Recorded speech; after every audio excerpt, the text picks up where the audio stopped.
नमस्कार दोस्तों, मैं लोकेश्वर की जनता की आवाज से। आज हमारे साथ है बहुत ही बड़ी शख्सियत है कठुआ क्षेत्र से, और जो पशु चिकित्सा में उनको काफी भागीदारी रही है, डॉक्टर दिगंबर सिंह। तो मेरी पहली प्राथमिकता ये रहेगी डॉक्टर दिगंबर सिंह से एक सवाल रहेगा कि आप पशु पशु चिकित्सा में थे डॉक्टर साहब, और आपका मन कैसे राजनीति की तरफ मुड़ा कि मुझे राजनीति में जाना चाहिए, कि मुझे मेरा इंतजार कर रही है राजनीति, क्या कारण है? सबसे पहले तो भाई लोकेश जी, भाई उपेंद्र जी, आपके चैनल को और तमाम आपके जो चैनल को देखने वाले सभी युवा साथियों को, तमाम किसान भाइयों को, तमाम जितने भी मोबाइल धारकों को सबसे पहले तो मेरा राम राम। मैं पिछले करीबन 18 साल से पशु चिकित्सा क्षेत्र में काम कर रहा हूँ और पूरे इलाके में ज्यादातर आसपास के गांवों में अच्छा काम चल रहा है। लेकिन राजनीतिक क्षेत्र में कोई कटुमर क्षेत्र की जैसे राजनीति है, चाहे वो छोटी राजनीति हो चाहे बड़ी है, तो उसमें जो मैंने यहाँ युवाओं में जो हमारी शिथिलता आई या नेताओं में थोड़ा सा कटुमर क्षेत्र में जो फीकापन था, उसमें अपना इंटरेस्ट लिया और पिछले करीबन 15 साल से मैं भारतीय जनता पार्टी में जुड़ा हुआ हूँ। और जुड़ने के बाद भारतीय जनता पार्टी को यहाँ पर मजबूत किया है। और उसी टाइम मैंने दोनों काम किए।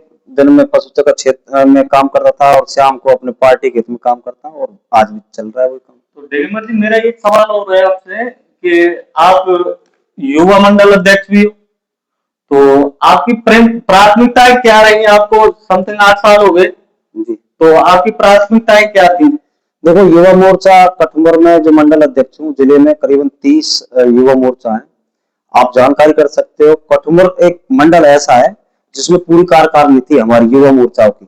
आज करीबन 20-25 ऐसे युवा है जिन्होंने कठुमर मंडल में इतना बढ़िया काम किया है पिछले 8-10 साल से। और कठुमर में और 4 मंडल है, वहां पर अब तक युवा मोर्चा मंडल भी नहीं है और पिछले कई साल से भी नहीं है। और पूरे जिले में कई कार्यक्रम हम जिले में जाते थे, सबसे ज्यादा धन्यवाद हमें दिया जाता था कि हमने युवाओं में समय समय पर जैसे रैली रैली निकालनी है पार्टी हित में, या किसी विरोध करना है, जैसे पिछली बार वाला सरकार रही थी, हमने विरोध किया सबसे ज्यादा। तो युवा कठुमर में हमने जागृत किया, इस पार्टी को हमने मजबूत भी किया। डॉक्टर दिगंबर जी, मेरा सवाल रहेगा कि पशु चिकित्सा के साथ साथ आपने कई जगह, हमने आपकी प्रोफाइल देखी, कई जगह आपने प्रतियोगिता कराई, जैसे प्रमुख रूप से दौड़ है, लंबी कूद है, और क्रिकेट प्रतियोगिता भी शामिल है। तो दौड़ में आपने बहुत महत्वपूर्ण योगदान दिया है। कठुमर विधानसभा में जो भी गांव है, ज्यादातर हमारे गांव में खेड़ा मैदान में भी आपने काफी कार्यक्रम करवाए हैं, तो इसके पीछे क्या उद्देश्य रहा है? लोकेश जी, 2010 की बात थी। मेरे जुड़वा भगवान के आशीर्वाद से और सबके आशीर्वाद से जुड़वा पुत्र हुए थे। तो उस दिन में आपके ऐसे बेलगा गांव पड़ता है, वहां पर युवा दौड़ रहे थे, तो मैं वहां पर अपने मित्र के साथ बैठा था। तो वहां पर एकदम मुझे सोचा कि क्यों ना इस दिन को यादगार बनाया जाए और ऐसा कोई संदेश दिया जाए युवाओं को जो मजबूती आए। तो उस दिन में प्रथम दौड़ कराई थी शाम को, और उसी 4 अगस्त को हर साल क्षेत्र में बड़ी दौड़ प्रतियोगिता जिसमें दूर दूर से आते थे। फिर समय समय पर जैसे हमारे कोई बलिदान हुआ है, शहीद भगत की जयंती है, महाराष्ट्र में बलिदान दिवस है, या तमिल तमिल महापुरुषों की जयंतियों पर हमने हर क्षेत्र में जो आसपास, इसलिए एक जगह हर क्षेत्र में युवाओं को जगह है। और आज यह जो भी हमारे युवा दौड़ में आए, वे सब आर्मी में, फौज में, पुलिस में सब सेटल हुए। हमारा संदेश यही था कि क्षेत्र में जागरूकता फैले, युवाओं में एक संदेश जाए, ये हमारा उद्देश्य था और वो हमारा चल भी रहा है। तो डॉक्टर दिगंबर जी, मेरा आपसे एक और सवाल है, अब आने वाले समय में आपके फाउंडेशन की क्या योजना है? देखो, फाउंडेशन की पिछले 2012 में 13 में कठुमर तहसील बना अध्यक्ष, उसके बाद में 16 में जिला अध्यक्ष बना। मैंने जब से फाउंडेशन किया सबसे किया कि मैंने किसी फाउंडेशन का दुरुपयोग नहीं किया। महाराज सुरन फाउंडेशन नाम था, तो समय समय पर महाराज सुरन जयंती मना लेते, रैली निकालना, जाट समाज कठुमर में कार्यक्रम होते थे, उनमें भी बढ़ चढ़ के हम हिस्सा लेते थे। और जितने भी यहाँ पर युवा अच्छे जैसे अंक से पास होते थे या दौड़ प्रतियोगिता में भी, तो मैंने महाराज सुरन की शील्ड दिए, मेडल दिए और किताब बांटी है, तस्वीर बांटी है। और महाराज सूरज चिंता गरीबों का साथ देना, समाज में कैसा, वो उस नीति पे हम चल रहे हैं। हमारा सूरज फंड यही उद्देश्य है जी। तो क्या फाउंडेशन है जो गरीब बच्चों के लिए, जो गरीब छात्र होते हैं उनके लिए कोई योजना? देखो, ये फाउंडेशन की कहीं अटैच नहीं है सरकार की कोई नीतियों से। ये तो एक व्यक्तिगत संस्था है जिनमें आदमी जुड़कर समाज सेवा कर सकता है। बाकी हमने ऐसा तो अभी हम कहते कि आपके चैनल के माध्यम से हमने बहुत कुछ किया है, लेकिन हाँ, भारत सुरज फाउंडेशन से जैसे हम जुड़े हैं, युवा को जोड़ा है, गलत नीति हमने नहीं की। बाकी गरीबी जो बच्चा, ये सरकार की योजना है, सरकार देती है, कोई बड़ा भामाशा हो वो देते, हम तो आप जैसे कोई गरीब आदमी। ऐसा नहीं है डॉक्टर साहब, फाउंडेशन में कहीं कहीं से पैसा आ रहा हो, कहीं और जगह से पैसा आ रहा हो, उसकी उसकी हाँ आपकी नजर हो उस पर। जी जी बिल्कुल, ये कई सवाल लोग करते हैं कि आप लगातार तमाम प्रतियोगिता कराते हैं और उसको फाउंडेशन से नाम से हर जगह पैसा बुलवाते हैं, चाहे जिगड़ी हो कोई मेला हो। तो देखो ये मेरा आज तक का भी है रिकॉर्ड, दिगंबर चौधरी के पास 1 रुपया, 1 रुपया अगर कहीं गलत आ गया ना उस दिन कठुमर में, जो आज सामाजिक क्षेत्र में घूमता हूँ ना, बंद कर दूंगा। मैं बहुत सच्चा आदमी हूँ, मेरे माता पिताओं ने मुझे ये कहा है कि बेटा कुछ भी करा ना लेकिन गलत काम नहीं करना। आज की तारीख में शुद्ध शाकाहारी हूँ, मामा जयंती गुटखा कभी नहीं, कुछ भी नहीं खाता, शुद्ध खाना खाता हूँ। रात में घर 12 बजे जाता हूँ, तो आप क्षेत्र में सेवा देता हूँ पशुपालक, लेकिन कभी काजल कोटरी में दाग नहीं लग दिया। और जो भी मेरे साथ युवा साथी रहते हैं उनको मैं भी यही संदेश देता हूँ, कभी गलत के साथ ना रहूं और ना मैं गलत का साथ देता, और ना मेरे पास कोई अनाप संपत्ति तो मैं तो हाथ की मजदूरी करता हूँ, आप तुम पता है, उसी समाज सेवा करता हूँ। तो मेरा आपसे एक और सवाल है दिगंबर जी, कि मतलब जनता कहती है, ये मैं नहीं, जनता का सवाल है कि मतलब चुनाव के टाइम पे तो सभी नेता उनके पास आते हैं और चुनाव के बाद में फिर क्या हो जाता है? देखो जी ये सही बात है, चुनाव के टाइम पर एक जुनून होता है, जैसे मैं भारतीय जनता पार्टी से जुड़ रहा हूँ या किसी व्यक्तिगत विशेष से जुड़ रहा हूँ और वो आदमी चुनाव लड़ता है, तो एक जुनून होता है मेरा पार्टी के नाते या किसी विशेष आदमी को लगा के हम पूरे क्षेत्र में एक मजबूती पैदा करते हैं, जोश पैदा करते हैं और हम चलो जीत भी जाते हैं। तो ये आपने कहा दुर्भाग्य है कि जीतने के बाद हम जो लोग उम्मीद से हम उनको जताते हैं वो हमारे बीच में खड़े नहीं पड़ते। एक चल भी रहा है, लेकिन इस पर भी हम कई बार, हम जैसा वर्तमान हमारे एमएलए साहब है विधायक, उनकी भी ऐसी बात आती है, लेकिन एमएलए साहब भी समय समय पर क्षेत्र में जा रहे हैं और हम कई बार उनसे बात भी करेंगे, आगे चल के कठुमर क्षेत्र में कोई रुके विकास को उनको पूरा कराने की कोशिश करेंगे। डॉक्टर साहब हमने आपकी प्रोफाइल देखी है, कई जगह फेसबुक प्रोफाइल में देखा है कि कई जगह आप पशु की सेवा कर रहे हैं, आवारा पशुओं की सेवा कर रहे हैं, ऊपर से कोई फंड तो नहीं आ रहा है इसके लिए? देखो जी ये भी वहीं से जुड़ा हुआ है सवाल है। जब मेरे बच्चा जन्म लिए थे उस टाइम एक गाय हमारे यहाँ पर पशु हॉस्पिटल के आसपास घायल अवस्था में थी, तो उधर वहां डॉक्टर के फोन आ रहे थे कि आप डिलीवर होने वाली है, और वो किसी मोटरसाइकिल या किसी से गायब हो गया। मैंने उसको वहां पर महीने गया, उससे पहले मैंने उसको ठीक किया, पट्टी वट्टी जैसे भी पहला केस था मेरा। तो उसको करने के बाद जब मैं वहां पर गया, लोग मुझे धन्यवाद दिया, तूने बढ़िया काम किया। तो मैं वहां हॉस्पिटल में जब पहुंचे तो खुशखबरी मिली कि ट्विंस बच्चे वहां। तो उसी दिन से मैंने प्रेरणा के लिए ये मजबूत काम किया कि जो चाहे मुझे अपना जरूर काम छोड़ दें, पशु क्षेत्र में कहीं रोज है, कोई बंदर है, गाय है, नील गाय है, कोई भी आवारा कुत्ता है, कहीं फोन आता। अब बाद में एक सामाजिक आदमी कहीं लगा हुआ हूँ, कोई ब्याह है, शादी है, मुझे फोन आता है तो मैं कैसे अवेलेबल हूँ। लेकिन अगर कठुमर में हूँ और फ्री हूँ तो 100% में ज्यादा कोशिश करता हूँ। आप यकीन मानोगे, तुंगराम सरपंच हमारे लाठी को, उन्होंने मुझे फोन किया, कोई 100 फुट कुएं में एक गाय गिरी हुई थी, वहां पर सांप थे कई, लेकिन कोई नहीं घुसा। मैं अंदर उसमें घुसा और उसको निकाल के बाहर लाया, और पंडितकारी क्षेत्र में 2 बार इसके लिए सम्मानित किया गया। आज भी ये कार्य सुचारू रूप से बिल्कुल चालू है। आज अगर कोई हम कॉल करें तो आप? बिल्कुल कोशिश करता हूँ फुल, मैं ये नहीं कहता 100%, लेकिन 80% कोई कॉल आते हैं उन पर मैं जाता हूँ, क्योंकि 20% मेरे भी बच्चे हैं, मैं भी काम करने जाता हूँ। मान लो 100 कई फील्ड में चला गया और खेड़ा मजा से मुझे फोन आता है कि घायल है, तो मैं वहां से कैसे आ पाऊंगा। तो कई बार ऐसे रह भी जाते हैं, लेकिन मैं पूरा प्रयास करता हूँ जाने का।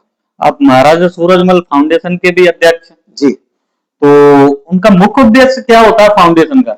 देखो फाउंडेशन का उद्देश्य ये है कि महाराजा सूरजमल एक हिंदू धर्म रक्षक थे। उन्होंने इस क्षेत्र को, बहुत बड़ा क्षेत्र है, उसको हमेशा मुसलमानों से जब उस टाइम झगड़े होते थे, मुगल आते थे, उनसे हमारी रक्षा की है। तो महाराजा सूरजमल फाउंडेशन के नाम से जो संगठन चल रहे हैं, उनका मुख्य उद्देश्य यही है कि आने वाले जो बच्चे, हमारी युवा पीढ़ी है, उनको सही मार्गदर्शन बनाना, गलत नीतियों में से जो भटकते हैं उनको सही रास्ते बनाना मुख्य उद्देश्य हमारा, और वो हम कर भी रहे हैं लगातार प्रयास। डॉक्टर साहब बीजेपी से आप विगत 16 वर्षों से बीजेपी में हो जी, और उसके युवा मोर्चा के मंडल अध्यक्ष भी हो फिलहाल जी। तो पिछली बार आपने टिकट की भी योजना बनाई थी कि बीजेपी से अगर मुझे 50% का टिकट भी मिल जाए तो बढ़िया रहे, लेकिन क्या ऐसी दुर्भाग्य रहा कि आपको टिकट नहीं दिया पार्टी ने? देखो जो कार्यकर्ता होता है पार्टी का, छोटा कार्यकर्ता हम जैसे, जो दरी पट्टी उठाते हैं, जयकारा देते हैं, अपेक्षा रहती है कि कहीं कहीं कोई जिला परिषद है, डायरेक्टर है, कोई भी जो छोटे मोटे पदों के लिए, और कार्यकर्ता का कर्तव्य है कि लड़ना भी चाहिए, और जो बड़े हमारे पीछे ऊपर से अधिकारी है उनका भी कर्तव्य है कि हमारा जो कार्यकर्ता है, मजबूत कार्यकर्ता, उसको टिकट देना भी चाहिए, कि अपेक्षा रहती है। मैं पिछले 15 जो कर रहा हूँ काम, उसके हिसाब में 2020 में टिकट मांगा, 15 में मांगा, 20 में मांगा, लेकिन पार्टी ने टिकट नहीं दिया। कोई नहीं, पार्टी जब हम पे विश्वास करेगी, अगर आगामी समय में अगर हम पे विश्वास करती है, मुझसे चुनाव लड़ेंगे जिला परिषद पंचायत समिति सदस्य। तो और मेरा एक और सवाल है आपसे, जो आज के जो युवा हैं, जी, जो महाराजा सूरजमल के जीवन से उनको क्या सीख लेनी चाहिए? महाराज सूरज जीवन में देखो कभी भी गुलामी, किसी की गुलामी सहन नहीं की उन्होंने। गरीब जो पंडित की लड़की थी वो दिल्ली मुगलों में ले गए थे, उसको छुड़ाया और सब समाज को संगठन होकर उसको ले आया। तो उद्देश्य ये कि सभी समाज को लेकर गरीब की सहायता करें और सभी समाज को एक साथ लेकर जीवन में आगे बढ़े, गलत काम नहीं करें। मुख्य उद्देश्य तो आप यही है हमारा। तो मेरा एक और सवाल है आपसे कि युवाओं को आप समाज से जोड़ने के लिए क्या कदम उठा रहे हो? देखो मुख्य यही तय बता रहा हूँ आपको, जैसे गाय कहीं घायल होती है, हाँ। तो उसमें युवा जो हमारे साथ वहां खड़े रहते हैं हमको बुलाते हैं। उसके बाद अब वही लड़के हमसे बोलते हैं कि भैया ऐसा का काम पड़ा है, हमें फोन कर लिया कर या काम की सेवा के लिए। कई बार दौड़ प्रतियोगिता कराते हैं, वहाँ हमारी युवा टीम बन के तैयार हो जाती है। वो बोलती है कि भाई साहब कहीं भी दौड़ प्रतियोगिता करा तो हमें बुलाया करो। तो वो अच्छी दिशा मिल रही है उनको, जो हम थोड़ा बहुत काम करते हैं उनसे युवाओं को अच्छी दिशा मिलती है।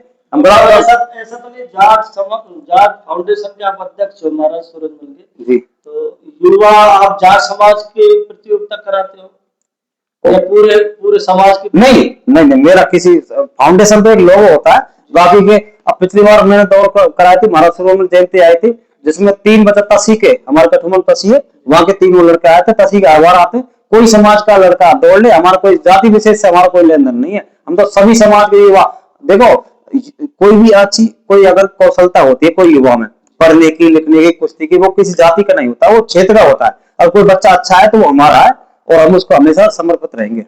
और आप पार्टी में कम सक्रिय हो, इसका कारण क्या है? अब आजकल ये सुनने में आ रहा है। अब पार्टी में तो आप बता रहे हो, पिछले 15-16 साल से आप देख ही हो, कर रहा हूँ। 2023 में चुनाव हुआ था, खूब सक्रिय भूमिका निभाई थी। अब 2-2.5 साल से अब थोड़ा सा मैं भी, बच्चे हैं मेरे, थोड़ा काम धंधा कर लूं। 2027-28 चुनाव आएंगे, पार्टी के लिए मजबूती से काम करेंगे। तो इसी बात, में भी आपकी कम भूमिका है, कम। देखो जी ऐसी बात है, पशु चिकित्सक भूमिका, मेरा रोजी रोटी यहीं से चलती है। मैं देखो मेरी कोई राजनीतिक पृष्ठभूमि नहीं है, मेरे परिवार में कोई मेंबर भी नहीं रहा, ना मैं कोई अच्छे फाइनेंशियल घर से जो कोई बड़ा बिजनेस वाले नहीं, मैं सामान्य परिवार का लड़का हूँ। लेकिन क्षेत्र की व्यवस्था को देखते हुए दिल में तमन्ना जरूर है कुछ करने की, कुछ करने की, गुजरने की। लेकिन ये जो मेरा खुद का प्रोफेशनल है पशु क्षेत्र, इससे 2 पैसा आता है, इसी क्षेत्र में जो भी काम करता हूँ। लेकिन आप बोल रहे हो सक्रिय नहीं है, देखो काम करने का कई बार फील्ड होता है। आप खेड़ा मैदान क्षेत्र में कोई जमाने में 3 साल पहले मेरा बहुत बड़ा क्षेत्र हुआ करता था, लेकिन अब मैंने मेरा कहा ग्राम पंचायत टीकरी, उलाना, सामोली, तुषारी और ये जितने इसका इलाका है, इसकी तरफ मेरा ज्यादा प्रभाव है। तो मेरा क्षेत्र है, गांव में थोड़ा मिलना जुलना हो जाता है, लेकिन काम मेरा सुचारू रूप से वही चल रहा है। अगर आपकी पार्टी आपको टिकट दे तो आप किस चीज के लिए चुनाव लड़ना चाहोगे और उसकी महत्वपूर्ण भूमिका क्या रहेगी? और देखो कई सालों से काम कर रहे हैं, तो पार्टी अगर हमें जिला परिषद और पंचायत समिति सदस्य या नगर पालिका में कोई पार्षद वहां से कोई टिकट देना चाहती है, विश्वास करना चाहती है कि दिगंबर इस लायक है, क्योंकि मुझे पता है कि जनता, जो जनता के मैं बीच रहता हूँ, जनता मुझे लगातार कहती रहती है कि आप इतने साल से मेहनत कर रहे हो, आपको कोई पद क्यों नहीं है। जो अपने लोग हैं मुझे वो गाली देते हैं, जो ज्यादा अपने कि यार क्यों ऐसे खराब बोलता है, तुझे तुझे पार्टी टिकट नहीं देती, तू लड़ रहा क्यों नहीं। तो मन में है ये, अगर पार्टी टिकट देगी, जिला परिषद है, नगर पालिका है, कहीं से भी टिकट देगी, तो निश्चित जनता खरी उतरेगी और हम जनता जब हम पर विश्वास करेगी तो हम भी मजबूत काम करेंगे जनता के लिए। तो क्षेत्र में सड़क, पानी, बिजली को लेकर आपकी क्या योजनाएं हैं? देखो सरकार जो हमारी भारतीय जनता पार्टी की सरकार है, सड़क, पानी, बिजली हमेशा लगातार प्रयास कर रही है। माननीय भजनलाल जी मुख्यमंत्री हमारे, आप पिछली बार देख रहे होंगे कि हमारे भरतपुर जिले के लिए कितना बड़ा विकास कार्य है। अभी तुमने देखा हो कटुमर से अटारी डायरेक्ट सड़क जोड़ दी, इधर कटुमर से मैतना होते और जितने हमारे ब्रज के क्षेत्र के जो भी प्राचीन धाम है उनके लिए सड़क जोड़ रही। और रही पानी की समस्या, समय समय पर जल जीवन मिशन की योजना चल रही है, जो गाँव गाँव पहुंच रही है, जहां नहीं पहुंच रही उनकी डीपीआर तैयार होकर आने वाले समय पहुंचेगी। और शिक्षा के क्षेत्र में भी लगातार हम पिछले 10 साल से हमने लगातार मांग की कॉलेज की, कटुमर में उसका कॉलेज मिला और कुछ दिन बाद उसकी बिल्डिंग तैयार हो जाएगी, बच्चा पढ़ेंगे। लगातार हमारा प्रयास रह रहा है, बाकी के हमारे क्षेत्र के जो विधायक है वो भी लगातार काम कर रहे हैं। मेरा एक मानना था कि आप 2-4-5 साल से सतीश जी के काफी करीबी थे। सतीश जी चेयरमैन साहब प्रधान जी अपने जी अरुआ वाले, तो उनके काफी करीबी थे, उनके साथ ही आना जाना काफी था। लेकिन अब थोड़े समय से हम देख रहे हैं कुछ कोई अनुभव है या ऐसे देखा नहीं जा रहा आपको उनके साथ? नहीं जी, लोकेश जी ऐसी कोई बात नहीं है। सतीश जी जो प्रधान है हमारे कटुमर जाट समाज के, बहुत बड़ा चेहरा है। उन्होंने 2005 में चुनाव लड़ा, जब हम छोटे थे, हमें याद नहीं है। 2011 में जब उन्होंने चेयरमैन चुनाव लड़ा था, उस टाइम हम उनके साथ लगे थे। उनके लड़कों की हमारी मित्रता थी, अच्छी रही। उसके बाद वो सरपंच जी चुनाव लड़े और समाज के अध्यक्ष रहे, तो लगातार हमने उनका साथ दिया और उनके साथ रहे थे। उसके बाद 2021 में वो पंचायत समिति कटुमर का प्रधान का चुनाव लड़ा, पार्टी बीजेपी से लड़ा, हमने उनका साथ दिया। और हमारे जितने भी वो साथी थे और क्षेत्र के जितने भी मिलने वाले थे, उन सबों ने अच्छा साथ दिया। अब वो प्रधान है वर्तमान में, हम आम आदमी। अब तक का क्या है कि हम भी आपको लगातार, आपने बोले पार्टी के लिए सक्रिय नहीं हो, काम के लिए सक्रिय नहीं हो, क्यों हमारे बच्चे हैं, घर परिवार है, तो हम भी लगातार अपने काम के लिए घूमते। बाकी के सतीश जी के लिए कभी कोई चुनाव लड़े, आगे चुनाव लड़ेंगे या कोई काम पड़ेगा, सतीश जी के साथ हैं। बाकी का अब इतना टाइम दे नहीं पाते। अभी वो फिलहाल में सस्पेंड भी। हाँ, सस्पेंड है। ये दुर्भाग्य हमारे कटुमर का। देखो, हमने तो पंचायत समिति में कटुमर में सतीश जी के लिए प्रयास किया था, हमने किया, जनता ने किया, और वो राजनीति कारण से चल रहे हैं सस्पेंड। अगर वो बहाल हो जाएगा, जनता का विकास होगा, इसमें हम तो चाहते हैं कि वो हमें तो बनाए, हम तो उनके खिलाफ थोड़े कि वो नहीं। अगर मेरी कलम से अगर वो आज प्रधान बहाल होता है तो मैं तो हमारा कलम चला कर उनको बहाल कर दूं। कटुमर प्रधान संगम विश्वेंद्र प्रधान जी हैं जी। तो आपको लगता है, आपकी पार्टी को लगता है कि गलत हो रहा है? 3 बार से सस्पेंड बार किया जा रहा है, उनको काम नहीं करने दिया जा रहा पार्टी की तरफ से? पार्टी ने तो कह दिया, पार्टी के लोग आप लेटर बता दो, प्रदेश अध्यक्ष से हमारे मदन राठौर, जिला अध्यक्ष गुप्ता जी ने उन्होंने क्लियर कहा है कि इनको बहाल किया जाए। मदन दिलावर जी जो पंचायत राज मंत्री है, उनके लिए लेटर लिखा है कि बहाल किया जाए। और देखो, ये वैसा एक राजनीति है। अगर दिगंबर और हमारा आपका कोई का अगर इसमें साइंस से हो जाता है तो मैं आज साइन कर दूं, लेकिन बाकी की हम चाहते हैं कि पंचायत समिति कटुमर पैसा है और वो बहाल हो जाए और कटुमर क्षेत्र में विकास ही होगा। बिल्कुल भाई, सड़क योजना या नाली या पानी कहीं कहीं पैसा लगेगा, अच्छी बात है, वो अलग विषय है। कटुमर विधानसभा के सभी युवा और बुजुर्ग महिलाओं से मेरा एक सवाल रहेगा सभी से, क्या डॉक्टर दिगंबर जी जैसे युवा और जननायक जो व्यक्ति है वो कटुमर विधानसभा में किसी पद पर आने चाहिए?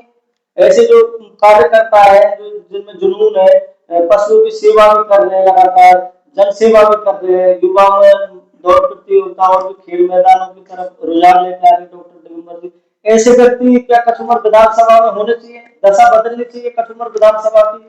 यहाँ डॉक्टर साहब, मेरा एक सवाल रहेगा आपके पास, कठुआ का नाम सबसे पीछे आता है राजस्थान विधानसभा में, क्या कारण रहेंगे? देखो, इसमें न किसी लोग कहते हैं ऐसी की सीट है, ऐसी कोई बात नहीं है। ऐसी की सीट हो जाए जनरल की, लेकिन काम करने वाले अच्छे आदमी आ जाए तो वो ऐसी पे अच्छे काम करते हैं। और जनरल की पे ऐसे ऐसे लोग हैं, जनरल की पे भी बिल्कुल निष्क्रिय है। लेकिन सबसे बड़ी कमी मैं क्षेत्र की मानता हूँ। मैं किसी पार्टी के कोई पदाधिकारी को या एमएलए एमपी को, कोई चाहे सांसद हो चाहे कोई, किसी को मैं गलत नहीं कहूंगा। मैं इस मौके में कटुमर क्षेत्र की जनता को चक्कर क्या है, हमें कमी है। हम घर बैठे ताश खेलते हुए खेतों खलिहान में गाली देते हैं बस कि फलाने प्रधान ने, फलाने एमएलए ने, एमपी ने कुछ नहीं किया। लेकिन जब संघर्ष की बात आती है, कोई मांग की बात आती है, लेकिन उसका साथ नहीं देता है। अगर मैं आज मान लो बिजली घर में कोई लाइट कहीं खराब हो रही है, लगातार ग्रामीण को फोन आ रहा है और मैं वहां के जाता हूँ और वहां से मैं अगर आंदोलन करता हूँ तो मेरे साथ कोई नहीं लगेगा। अगर जनता यहाँ सक्रिय है तो मेरे साथ 150 आदमी हो जाए तो वही काम हो जाए। तो जनता भी बस काम करवाना, गाली चाहती है कि हमने वोट दे दिया, काम क्यों नहीं कर रहा, लेकिन कह के काम नहीं करना चाहते। जनता में भी कमी है, जनता को जागरूक होना चाहिए। कोई भी कमी है उसको सड़क पर आकर मुद्दा उठाना चाहिए, मजबूती के साथ काम होते हैं, ऐसी कोई बात नहीं। तो मेरा आपसे एक लास्ट सवाल हो रहा है, आप आखिर में अपनी जनता को क्या संदेश देना चाहते हैं? आखिर में जनता को राजनीति के हिसाब से मैं यही संदेश देना चाहता हूँ कि अच्छे आदमी को, चाहे वो पंचायत चुनाव हो, चाहे वो सरपंच की चुनाव हो, चाहे मेंबर की चुनाव हो, चाहे कोई एमएलए एमपी कोई हो, अच्छे आदमी चुने। चलो एमएलए एमपी होते हैं वो तो एक पार्टी विशेष से हो जाते हैं, वो तो क्या ऊपर की सीढ़ियां है हमारी, उनसे सरकार बनती है बिगड़ती है। लेकिन जो जनता के पद होते हैं, जैसे सरपंच है, मेंबर है, पंचायत समिति सदस्य, जिला परिषद, ऐसे लोग जो जनता के बीच में रहते हैं और जनता का जिनसे हित है या जनता का उनसे हित है, ऐसा आदमी जो रात दिन जानते हैं या उनको अच्छा संदेश दे सकते हैं, अच्छा काम कर सकते हैं, ऐसे लोगों को राजनीति में आए। भैरव सिंह शेखावत ने खुद ने कहा, एक सामाजिक मंच में उनको भाषण सुना था, उन्होंने खुद कहा था कि पंचायत चुनाव में अपने आदमी को लाओ, चाहे पार्टी कोई सी भी हो, लेकिन पंचायत चुनाव में अपने आदमी, जो अच्छे आदमी है, चुनने योग्य, जो काम कर सकते हैं। अगर अच्छे आदमी सरकार में, या अच्छे आदमी पंचायत समिति में, अच्छे आदमी ग्राम पंचायत में उस जिला प्रशासन पहुंचेंगे तो निश्चित अपने क्षेत्र की आवाज बनेंगे और काम अच्छे होंगे।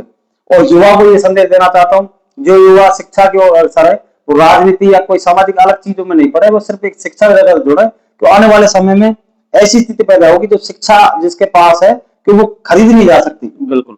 और जो अम्बेडकर जी ने कहा है शिक्षा ऐसी शेरनी दूध है जो जो पिएगा गरजेगा, तो निश्चित अगर आप पढ़ोगे तो अपने क्षेत्र गांव, आपको पता है जैसे आपके गांव में कोई गंदा बच्चा है, आपसे पूछो यार वो उसको जानता है, अगर वो गंदा है तो आप ये कहोगे कि वो हमारे नहीं दूसरे थोक का बच्चा है। बिल्कुल। जब वो आपके चाचा का लड़का है, लेकिन कोई अच्छा कोई RS बन गया, कोई टीचर पटवारी, कोई सब कर गया, और आपसे पूछो यार आपके गांव में फलाना बच्चा, तो आप ये कह दो हाँ हमारे पड़ोसी हमारे चाचा का लड़का है। तो देखो अच्छा करोगे तो लोग आपको मानेंगे, बुरा करोगे कोई नहीं मानेंगे। इसलिए समाज में अच्छा रहो, नशे की प्रवृत्ति से बचो, क्योंकि नशे एक हमें ऐसी चीज है जो हमें खत्म कर दी जा रही है। तो मेरा एक सवाल और रहेगा, नशे की जो आपने बात की, कठुआ विधानसभा के युवा नशे की तरफ बहुत भाग रहा है, क्या कारण कह सकते हैं? अब देखो ये चीज एक तो सामाजिक दृष्टि से, अगर समाज जैसे हमारे जाट समाज की बात करते हैं, जाट समाज की हम समाज में हमेशा मीटिंग रखते हैं कि जाट समाज में ऐसी नशा खत्म होनी चाहिए, लेकिन वो क्या है समाज में मई की बात रह जाती है, उनको आगे नहीं बढ़ा जाता। तो अगली बार हम हमारा विषय हम टीम बना रहे हैं और हम एक टीम बना के इस पर अमल करेंगे और गांव गांव में इस चीज का जागरूकता करेंगे। दूसरा ये सरकार का दृष्टिकोण है, नशा सरकार ही करा रही है, ठेका क्यों बंद नहीं कराना चाहती? अगर सरकार ठेका बंद करा दे तो जैसे गुजरात की दृष्टि से काम कराए तो नशा अपने बंद हो जाएगा। टमाटर तो आप लोग कह सकते हो पार्टी में आप हम बोल सकते हैं, लेटर लिख सकते हैं, लेकिन पार्टी का वो तो खुद ही आला कमान तय करते हैं। अब उसमें क्या है, रेवेन्यू बोर्ड रेवेन्यू आता है इसमें, इसलिए कोई बंद नहीं किया जाता क्यों, जितने भी हमारे जितने संसाधन चल रहे हैं पैसे से चल रहे हैं। लेकिन इतने सतर्क रहे, पुलिस प्रशासन टाइम टाइम पर जब ठेका है उन पे, और जो ये तमाम ब्रांच खोली जाती है गाँव में इनको भी बंद कराएं, ताकि हमारी युवा जो नशा में तुरंत ले ले पैसा दिए और वहीं ले ले, थोड़ा दूर हो तो थोड़ा सा टाइम लगे। इसलिए और घर परिवार से भी कहना चाहता हूँ जो अपने बच्चे पर नजर रखें, मोबाइल देना, पैसा है नहीं है, मोबाइल बड़े बड़े बहन बेटी हमारी स्कूल कॉलेज जा रही है मोबाइल लेके जा रही है, मैं कस्बे में रहता हूँ क्षेत्र में देखता हूँ ऐसी बच्ची मोबाइल लेके घूमती, परिवारों को पता नहीं क्या जरूरत है पर मोबाइल की, युवाओं को क्या जरूरत है, वास्तव में पढ़ रहा है और अच्छा है उसको मोबाइल दिलाओ काम, लेकिन बेरोजगार को और उसको मोबाइल लेके ढूंढ ले खर्चा, फिर उस बच्चा सुबह लेकर गया शाम को आ रहा है, उसको पूछो कहाँ जा रहा है, उसे घर में रखो, काम करने वाला तो घर में रखो, पढ़ने वाला पढ़े। जैसा आप पढ़ाई करते थे उस टाइम तो आपका साइकिल भी नहीं थी, मोबाइल भी नहीं था, बिल्कुल समय के हिसाब से उस टाइम अलग स्थिति पैदा थी। हम यहाँ कटुमल पढ़ते थे तो हमारा कस्बे में घर था, वहीं चल जाता साइकिल, बाकी में मैंने मेरे जीवन में ये रेंजर जो साइकिल होती नहीं, क्यों सबकी स्थिति ऐसी थी, लेकिन कटुमल में पढ़ते थे तो इसलिए पैदल पैदल जाना था। वो समय अलग था, हमारे पुरखा आपके सबके पैदल पैदल जाते थे और पैदल चलने में उनको सब, लेकिन आजकल युवा घर में 3-3 मोटरसाइकिल है, नेक नेक से बच्चे कटुमल मोटरसाइकिल भेज दिए, मैं युवा ने भेज दिए और रास्ते में आके वो मन से या दूसरे ठोक गया, बताओ एक्सीडेंट हो जाता है, जिंदगी खराब हो जाती है। एक जीवन खत्म होने पर परिवार की कितनी बड़ी नष्ट होती है, बहन बेटी कितनी, अगर कोई युवा बच्चा खत्म हो गया तो उसकी माँ कई बार पागल हो जाती है जी। तो इसलिए हमें सोचता है कि मोटरसाइकिल उसी को दे, 18 साल का कोई बच्चा वास्तव में चलाना जानता है, 20 साल का जिसके पास लाइसेंस है, उन्हें छोटे बच्चों को मोटरसाइकिल नहीं दे। डॉक्टर साहब गणगौर मेले में आपकी क्या प्रतिक्रिया रही है? काफी साल से गणगौर कटुमल में आप करा रहे हो, उसके सदस्य भी रहे हो, और अब की बार कैसा आयोजन होगा गणगौर मेले? ये सवाल से करा नहीं रहे, हम नहीं करा रहे जी, हमारी उम्र तो छोटी है, तो प्राचीन काल से मेला चला रहा है, तो हमारे पहले ग्राम पंचायत होते थे वो इस मेले को कराते थे, लेकिन हाँ ये सवाल भी सही है कि ग्रामीण उन्होंने सहयोग करते थे। अब पिछले 15 साल से हमें उसमें हम कमेटी में अपना बढ़ चढ़ के हिस्सा लेते हैं। कई बार कई स्थिति हुई कि दंगल मिलन नहीं लगा या कुश्ती नहीं लगी या कोई भी, क्यों कई बार सरपंच सस्पेंड हुए हुआ, तो गांव में हमने इकट्ठा करके गांव से पैसा हुआ के दंगल लगा, कुश्ती कराई है, अब गणगौर में लगा। अब की बार भी यहाँ स्थिति ऐसी थी कि यहाँ पर ईओ साहब बोल रहे कि पैसा नहीं है, क्यों अब नगर पालिका में चेयरमैन तो है नहीं है, हमने यहाँ पर गांव ईओ साहब से कहा, उन्होंने मीटिंग करवाई और वो बोले कि पैसा नहीं है। मेरे साथ पैसा तो क्षेत्र में कर ले मामा साहब, लेकिन फिर उन्होंने बात मान गए और उन्होंने दो दिवसीय मेला करा रहे हैं, उसमें हम अपनी पूरी भूमिका रहेगी, हमारी पूरी टीम की रहेगी, क्षेत्र की रहेगी, कोई मेला किसी व्यक्ति विशेष का नहीं है, पूरे क्षेत्र का, इसमें तमाम दूर दूर के रिश्तेदार पूरे सब आते हैं। पहले दिन जिगड़ी भजन रहेंगे, गणगौर शाम को जुड़ेंगे, दूसरे दंगल रहेगा। बस हमने सुना है डॉक्टर साहब हरकेश जी आ रहे हैं इसमें मैदान? हाँ, हरकेश का आने की पूरी संभावना है। हरकेश पहलवान है, काफी अच्छे हाथरस के पहलवान है, और भी कई दुनिया भर के पहलवान आएंगे। आप आइए, आपका स्वागत है गणगौर मेले में। तो मैं यहीं पे विराम देता हूँ। आज के लिए डॉक्टर साहब से मिलने के लिए हम आभार व्यक्त करते हैं डॉक्टर साहब का। राम राम सर।